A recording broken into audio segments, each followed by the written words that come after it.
اعوذ باللہ من الشیطان الرجیم بسم اللہ الرحمن الرحیم یا ایہا النبی حرض المؤمنین علی القتال ان یکن منکم 20 صابرون یغلبوا 200 وَإِن يَكُن مِّنكُم 100 يَغْلِبُوا 1000 مِّنَ الَّذِينَ كَفَرُوا بِأَنَّهُمْ قَوْمٌ لَّا يَفْقَهُونَ۔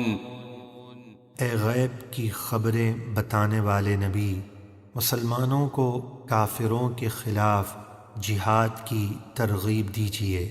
اے مسلمانوں، اگر تم میں سے 20 صبر کرنے والے مجاہدین ہوں گے تو وہ 200 کافروں پر غالب ہو جائیں گے، اور اگر تم میں سے 100 صبر کرنے والے مجاہدین ہوں گے تو وہ 1000 کافروں پر غالب آ جائیں گے، اس لیے کہ کفار ایسے لوگ ہیں جو سمجھ نہیں رکھتے، یعنی جنگ سے ان کی غرض نہ حصول ثواب ہوتا ہے نہ خوف خدا، بلکہ وہ اپنی نفسانی خواہشات کے لیے جانوروں کی طرح لڑتے پھرتے ہیں۔ الآن خفف اللہ عنکم وعلم ان فیکم ضعفا فإن يكن منكم 100 صابرة يغلبوا 200 وإن يكن منكم 1000 يغلبوا 2000 بإذن الله واللہ مع الصابرین۔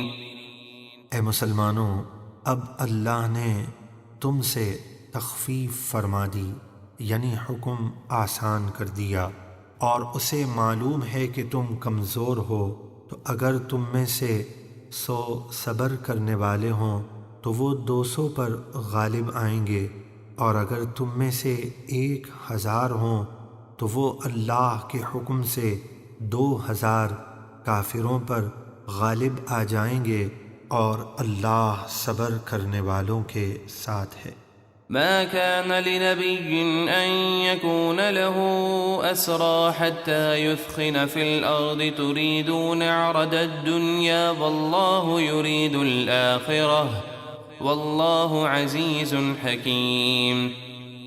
کسی نبی کو یہ لائق نہیں کہ کافروں کو زندہ قید کرے یہاں تک کہ وہ زمین میں کافروں کا خون خوب اچھی طرح بہا دے، یعنی کفار کے قتل میں مبالغہ کر کے کفر کی ذلت اور اسلام کی شوکت کا اظہار کر دے۔